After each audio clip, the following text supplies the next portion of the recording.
Notre passage de ce matin, sur lequel nous allons devoir tirer l'exhortation du Seigneur, est Matthieu chapitre 8, les versets 23 à 27. Matthieu chapitre 8, les versets 23 à 27. Il monta dans la barque et ses disciples le suivirent. Et voici, il s'éleva sur la mer une si grande tempête que la barque était couverte par les flots. Et lui, il dormait. Les disciples s'étant approchés le réveillèrent et dirent, « Seigneur, sauve, nous périssons. » Il leur dit, « Pourquoi avez-vous peur, gens de peu de foi ?» Alors il se leva, menaça les vents et la mer, et il eut un grand calme. Ces hommes furent saisis d'étonnement. « Quel est celui-ci, disaient-ils, à qui obéissent même les vents et la mer ?» Le thème de notre méditation est « Il est le Dieu de la paix ». Il est le Dieu de la paix. La paix est un trésor précieux qui aujourd'hui fait grandement défaut dans le monde, dans la société et dans les cœurs des individus. Et particulièrement en ce temps de crise de la pandémie du coronavirus, beaucoup n'ont plus la paix.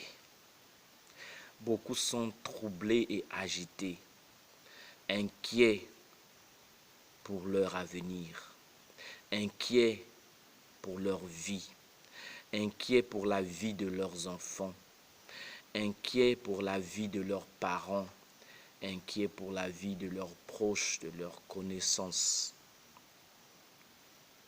Mais regardons cette parole et nous en tirerons les leçons qui peuvent nous aider aujourd'hui à voir les choses différemment et aussi à vivre différemment. La traversée de la mer que nous venons de lire dans ce texte a été initiée par Jésus.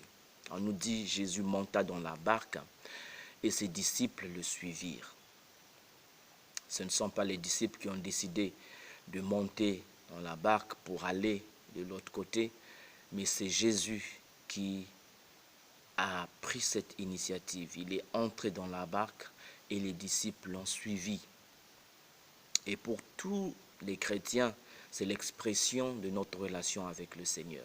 C'est le Seigneur qui initie le mouvement et donne la direction. Il va devant nous et nous le suivons. Ce n'est pas le sens contraire. Parce que notre responsabilité consiste à suivre le Christ. Et la vie chrétienne, c'est cela, suivre le Seigneur là où il nous conduit. Ce n'est pas à nous de demander au Seigneur de nous suivre là où nous allons, mais c'est à nous de suivre le Seigneur. Et voilà, les disciples entrent dans la barque pour aller à l'autre bord, parce que c'est la volonté du Maître, c'est la volonté du Seigneur. Et pendant qu'ils sont en train de naviguer, il y a quelque chose qui se passe au milieu de la mer. On nous dit qu'il y a une tempête qui s'élève. Les flots rugissent, mugissent. La mer devient orageuse, violente. Les disciples ont peur pour leur vie. Certainement, l'une des questions qui pouvait se surgir dans les cœurs de certains, le Maître avait-il raison de nous demander de traverser? Le Maître n'a-t-il pas fait un mauvais choix? Le Maître ne savait-il pas qu'il y aurait un orage, une tempête qui s'élèverait? Pourquoi nous a-t-il demandé de le suivre? Chers enfants de Dieu, sachez que le fait de suivre le Seigneur ou de croire en lui ne nous dispense pas de rencontrer les difficultés ni les troubles. Non, suivre le Seigneur n'est pas un vaccin contre les aléas de la vie, contre les difficultés, contre la souffrance. Non. C'est en suivant Jésus que les disciples vont affronter la tempête. Cet élément déchaîné peut être aujourd'hui assimilé à la pandémie du Covid-19. Et il y a toutes sortes d'épreuves que nous pouvons rencontrer dans la vie. Cette tempête, elle est si terrible que les disciples n'ont plus la paix. Ils ont perdu leur paix intérieure et leurs cœurs sont remplis d'agitation et de peur. Ils ont même oublié à l'instant que Jésus était dans leur barque. Parce qu'on nous dit qu'ils se mirent à chercher à débarrasser de leur barque l'eau qui remplissait leur barque dans la version de Luc. Mais après, ils se ressaisissent, ils se rappellent que Jésus est là. Il nous arrive aussi parfois la même chose. Lorsque les problèmes nous envahissent, lorsque les difficultés nous submergent, nous oublions que le Seigneur est là, tout près de nous. Et nous cherchons à nous débattre par nos propres moyens. Heureusement pour eux, les disciples, ils se sont ravisés. Ils se sont rappelés que Jésus était là.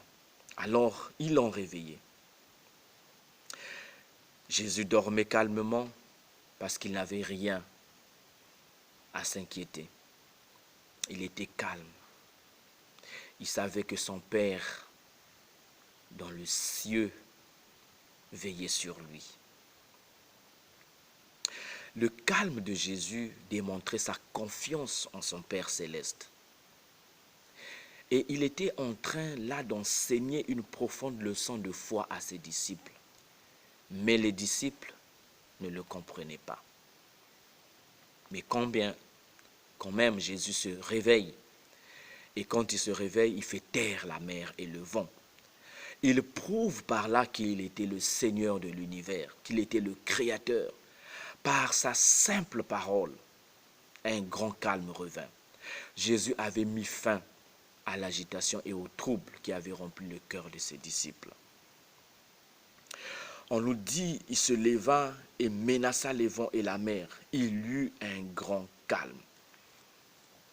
Voilà Jésus qui intervient au milieu de cette situation troublante, de cette situation qui a créé de l'agitation.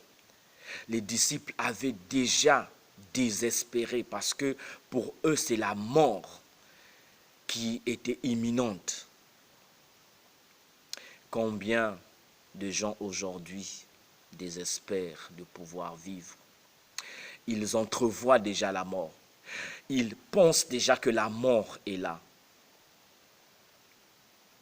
Et ils se disent qu'il est trop tard.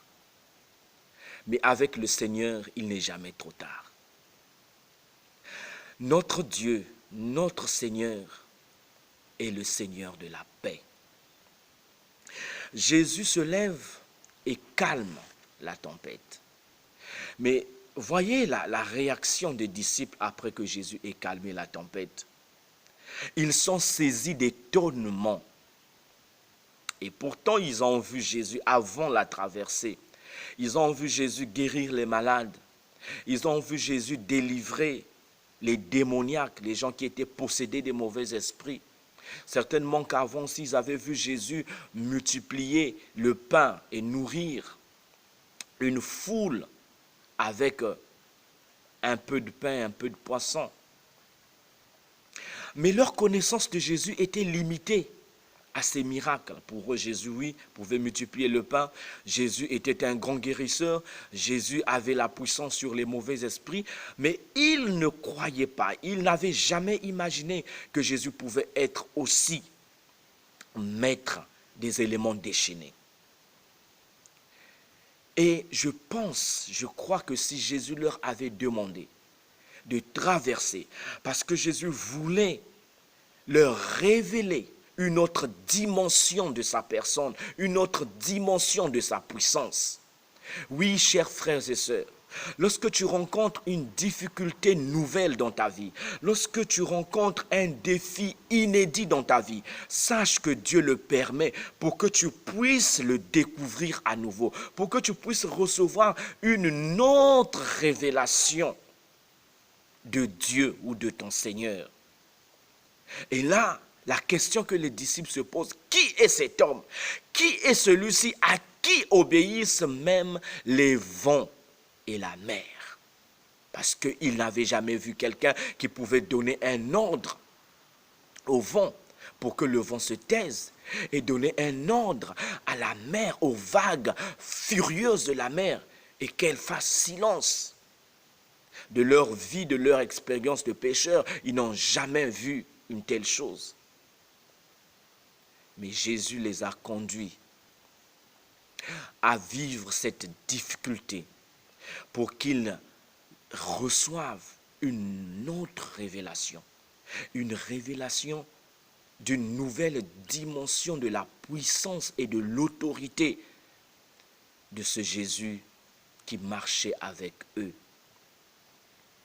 Oui, chers frères et sœurs, certains d'entre vous peuvent penser que le Covid-19 est un virus exceptionnel.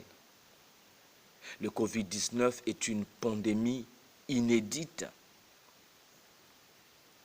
au-dessus du pouvoir de l'homme. Mais cette pandémie n'est pas au-dessus du pouvoir de Dieu. Qui est celui-ci à qui obéissent même le vent et la mer? Il est Dieu. Voilà la réponse. Jésus est Dieu. Jésus est le Seigneur de l'univers. Jésus est le maître du ciel et de la terre. Jésus est le créateur et le gouverneur de toutes choses. Il a puissance sur les éléments terrestres. Il a aussi puissance sur les éléments célestes. Il a puissance sur les éléments invisibles. Il est maître de tout. Quand Jésus-Christ est ressuscité des morts, il a déclaré à ses disciples, « Voici, tout pouvoir m'a été donné dans les cieux et sur la terre. » Chers frères et sœurs, nous croyons en un sauveur omnipotent, tout-puissant, celui qui peut tout, celui qui ne connaît aucune faiblesse, aucune limite.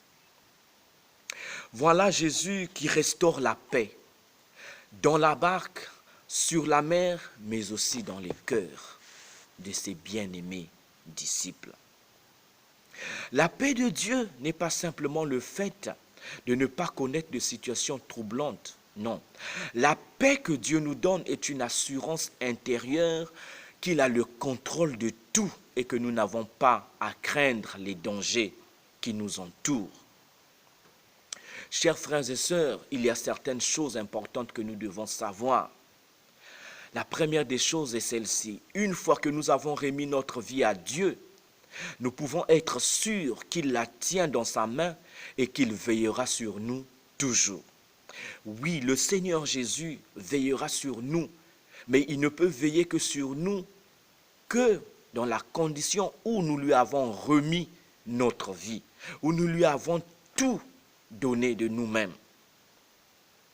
Et là, il se chargera de veiller sur nous. La deuxième chose, le Seigneur Jésus qui tient notre vie dans ses mains est tout puissant. Et rien ne lui est impossible. Il domine toutes choses, même ces choses qui semblent au-dessus de toute portée humaine. Il n'y a aucun ennemi, aucun danger, aucune situation qui soit trop difficile ou trop grand pour notre Seigneur. Parce que tout ce qui existe, visible ou invisible, est sous le contrôle de Jésus et sous son pouvoir. Voilà ce que nous devons savoir. La troisième chose, c'est que le Seigneur qui tient nos vies dans ses mains est présent partout. Sa présence nous accompagne en tout lieu. Il est donc capable de veiller sur nous, où que nous soyons, tant que nous sommes dans sa volonté et que nous marchons par la foi. Le Seigneur Jésus est présent partout. Il n'y a aucun endroit dans ce monde où le Seigneur ne peut pas être, parce qu'il est omniprésent. Chers frères et sœurs, notre Dieu est le Dieu de la paix. Dans Ésaïe chapitre 26, le verset 3, il est écrit ceci: « À celui qui est ferme dans ses sentiments, tu assures la paix parce qu'il se confie en toi. » Voilà une vérité très importante que nous devons connaître. Notre Dieu est le Dieu de la paix, mais il assure la paix à qui? À celui qui est ferme dans ses sentiments, à la personne qui n'est pas instable dans ses sentiments, à la personne qui espère en lui et qui croit de tout son cœur que Dieu est au contrôle de toutes choses. Pourquoi Daniel a-t-il accepté d'être jeté dans la fosse aux lions? Parce qu'il avait une profonde conviction que son Dieu avait le contrôle de tout. Pourquoi ces trois amis ont-ils accepté d'être jetés dans la fournaise ardente? Parce qu'ils avaient une profonde certitude que leur Dieu était le maître même du feu. Et à ce genre de foi, Dieu ne peut répondre qu'en donnant sa paix. Une paix profonde, une paix parfaite, une paix qui surpasse toute intelligence humaine. Voilà, notre Dieu est le Dieu de la paix. Et il donne sa paix à toute personne qui croit en lui, à toute personne qui se confie en lui, à toute personne qui compte sur lui et sur sa puissance. Et Jésus, dans le Nouveau Testament, dans Jean chapitre 14, le verset 27, il dit ceci à ses disciples: « Je vous laisse la paix, je vous donne ma paix, je ne vous donne pas comme le monde donne, que votre cœur ne se trouble point et ne s'alarme point. » Le Seigneur Jésus est venu dans ce monde comme le prince de paix. Et il donne sa paix, non pas comme le monde la donne, mais il donne sa paix, sa véritable paix, à tous ceux qui croient en lui, à tous ceux qui se confient en lui, à tous ceux qui espèrent en lui. Et Jésus, ce matin, te dit encore à toi, mon frère et ma sœur, que ton cœur ne se trouble point, que ton cœur ne s'alarme point, même si la tempête s'est déclenchée dans ta vie, même si la tempête s'est déclenchée au sein de ta famille, même si les flots des difficultés rugissent, mugissent jusqu'à te faire troubler, ne laisse pas la panique prendre le dessus sur toi. Souviens-toi que Jésus est là dans ta vie. Jésus est là dans ton cœur. Jésus est là tout près de toi. Confie-toi en lui et laisse sa paix remplir ton cœur et expulser toute agitation, toute crainte. De quoi as-tu peur, mon frère, ma sœur? Qu'est-ce qui est en train aujourd'hui de détruire ta sérénité, de détruire ton calme? Sache qu'avec Jésus, la véritable paix peut être restaurée. Tu veux jouir de la vraie paix? La seule chose à faire est de remettre ta vie tout entière entre les mains du Seigneur et de le laisser prendre les commandes. Oui, parce que la faute que beaucoup commettent aujourd'hui est de dire: Seigneur, je te donne ma vie, mais au même moment, ces personnes continuent à diriger leur vie elles-mêmes. Non, une fois que tu as remis ta vie entre les mains du Seigneur, laisse à Jésus les rênes de ta vie. Laisse le soin au Seigneur de conduire ta vie. Peu importe les tempêtes qui s'élèvent aujourd'hui ou qui s'élèveront demain ou plus tard, Jésus-Christ les calmera toutes parce qu'il est le prince de paix. Et il a promis sa parfaite paix à tous ceux qui croient en lui, comme nous venons de le lire dans Jean chapitre 14, le verset 27.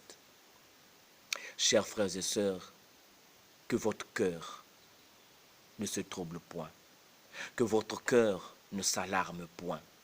Jésus est vivant, il vit à jamais. Il est présent là à vos côtés. Si vous lui avez ouvert votre cœur, si vous lui avez remis votre vie, vous n'avez plus rien à craindre. Parce qu'il est là et il tient votre barque qui est votre vie dans ses mains. Oui, je l'ai dit au début, croire en Jésus ne signifie pas que vous allez vivre désormais une vie sans problème. Ce n'est pas vrai. Au contraire, vous rencontrerez des difficultés. Vous traverserez même par la vallée, vous traverserez même la vallée de la souffrance, la vallée de la peine. Mais sachez que Jésus est là pour vous donner sa paix. Il vit, il est le Dieu de paix. Voici ce Jésus en qui je crois et en qui tu crois, mon frère et ma sœur. Et pour vous, mes amis, qui n'avez pas encore soumis toute votre vie à Christ, faites-le dès maintenant. Et il remplira votre cœur de sa paix. Je voudrais juste terminer en chantant ce chœur qui rappelle que parce que Jésus est vivant, parce qu'il vit, nous n'avons plus rien à craindre. Parce qu'il vit, je n'ai rien à craindre, mais lendemain sont assurés entre ses mains. Il tient ma vie pour ce temps et l'éternité. Je sais qu'il vit. Parce qu'il vit, je n'ai rien à craindre, mais lendemain sont assurés entre ses mains. Il tient ma vie pour ce temps et l'éternité. Je sais qu'il vit. Oui, parce qu'il vit, je n'ai rien à craindre. Parce qu'il vit, mon frère, ma soeur, tu n'as rien à craindre. Tes lendemains sont déjà assurés. Il tient ta vie dans ses mains. Et rien ne peut arracher à Jésus ce qu'il tient dans ses mains. Soyez bénis.